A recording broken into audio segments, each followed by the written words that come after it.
প্রিয় শিক্ষার্থী মণ্ডলী, কেমন আছেন? আশা করি আপনারা সবাই ভালো আছেন। আজকে আমরা আরেকটি হিসাব বিজ্ঞানের ক্লাস নিয়ে আপনাদের মধ্যে হাজির হয়েছি।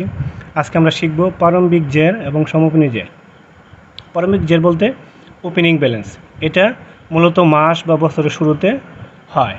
সমাপনী জের মানে ক্লোজিং ব্যালেন্স, এটা মাস বা বছরের শেষে হয়। ক্লোজিং ব্যালেন্স প্রকাশ করার জন্য মূলত ব্যালেন্স সিডি অথবা ব্যালেন্স সিএফ দিয়ে আমরা প্রকাশ করতে পারি। মূলত ব্যালেন্স সিডি এবং সিএফ একই অর্থবোধক। আমরা সিডি দিয়েও প্রকাশ করতে পারি এবং সিএফ দিয়েও প্রকাশ করতে পারি। ওপেনিং ব্যালেন্স বা প্রারম্ভিক জের, ওপেনিং ব্যালেন্স আমরা প্রকাশ করতে পারি ব্যালেন্স বিডি অথবা ব্যালেন্স বিএফ দিয়ে। আমরা ব্যালেন্স বিডি দিয়েও প্রকাশ করতে পারি এবং ব্যালেন্স বিএফ দিয়েও প্রকাশ করতে পারি। মূলত বিডি এবং বিএফ একই অর্থ প্রকাশ করে। তাহলে আসুন দেখি যে কিছু সংক্ষিপ্ত রূপগুলো আমরা জেনে নিই। সিডি বলতে ক্যারিড ডাউন, ক্যারি থেকে ক্যারির পাস্ট পার্টিসিপল মূলত এই ক্যারিড ডাউন, এর বাংলা হলো নিচে নিত। আমরা নিচে নিতে বলতে আমরা বলতে পারি উপর থেকে নিত। উদ্বৃত্ত বা জের স্থানান্তরিত হবে, মূলত ভবিষ্যতের জন্য, ভবিষ্যৎ ব্যালেন্স স্থানান্তরের জন্য এই সিডি ব্যবহার করা হয়। বিডি হলো ব্রড ডাউন, ব্রিংয়ের পাস্ট পার্টিসিপল হলো ব্রড। মূলত এই বিডি বলতে ব্রড ডাউন বোঝানো হয়, বা বাংলায় বলে নিচে আনিত। তার মানে আমরা নিচে আনিত যেহেতু, তাহলে আমরা বলতে পারি যে উপর থেকে আনিত উদ্বৃত্ত বা জের স্থানান্তরিত হয়েছে। বর্তমানে উদ্বৃত্ত বা জের স্থানান্তরের জন্য এই বিডি দিয়ে প্রকাশ করা হয়। সিএফ মূলত ক্যারিড ফরওয়ার্ড, ক্যারির পাস্ট পার্টিসিপল হলো ক্যারিড। মূলত এই সিএফ দিয়ে আমরা বলতে পারি ক্যারিড ফরওয়ার্ড, তার মানে সম্মুখে নিত বলতে আমরা বলতে পারি যে পেছন থেকে নিত। উদ্বৃত্ত বা জের স্থানান্তরিত হবে, মূলত ভবিষ্যতের ব্যালেন্স স্থানান্তরের জন্য এই সিএফ দিয়ে আমরা প্রকাশ করতে পারি। বিএফ ব্রড ফরওয়ার্ড, ব্রিংয়ের পাস্ট পার্টিসিপল হলো ব্রড। মূলত বিএফ বলতে আমরা বুঝি ব্রড ফরওয়ার্ড, সম্মুখে আনিত। তার মানে আমরা বলতে পারি যে পেছন থেকে আনিত উদ্বৃত্ত বা জের স্থানান্তরিত হয়েছে। তার মানে বর্তমানে আমাদের এই ব্যালেন্সটা বা উদ্বৃত্তটা স্থানান্তরিত হয়েছে।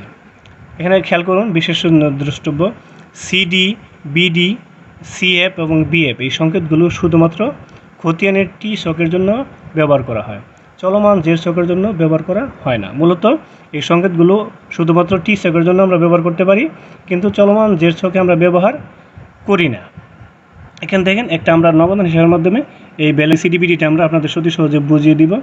দেখেন এখানে নগদান হিসাব টি ছক, আমরা টি ছকটা দিয়ে আপনাদের বোঝাবো। মূলত টি ছকের জন্য ব্যালেন্স সিডি বা বিডি বা সিএফ এগুলো হয়। নগদান হিসাব টি ছক, দেখেন ডেবিট পাশে ডেবিট এবং ক্রেডিট, প্রথমে তারিখ, বিবরণ, জাবেদা পৃষ্ঠা, টাকা, তারিখ, বিবরণ, জাবেদা পৃষ্ঠা এবং টাকা।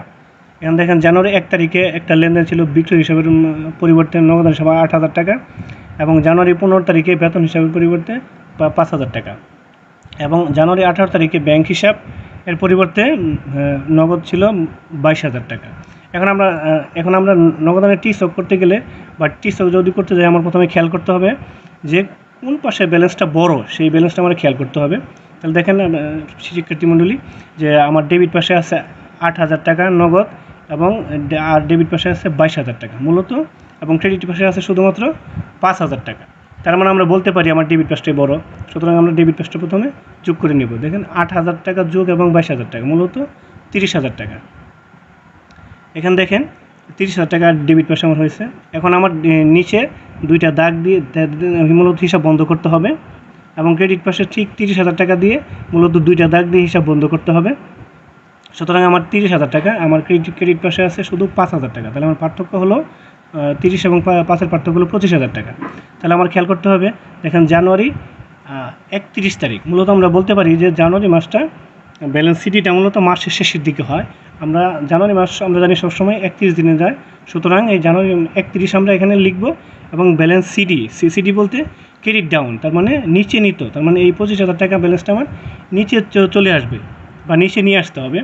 তাহলে এখন দেখেন এই ব্যালেন্স সিডিটা আমি বিডি আকারে প্রকাশ করব 25,000 টাকা। তো সুতরাং আমি 25,000 টাকা নিচে নিয়ে আসলাম, ব্যালেন্স বিডি 25,000 টাকা।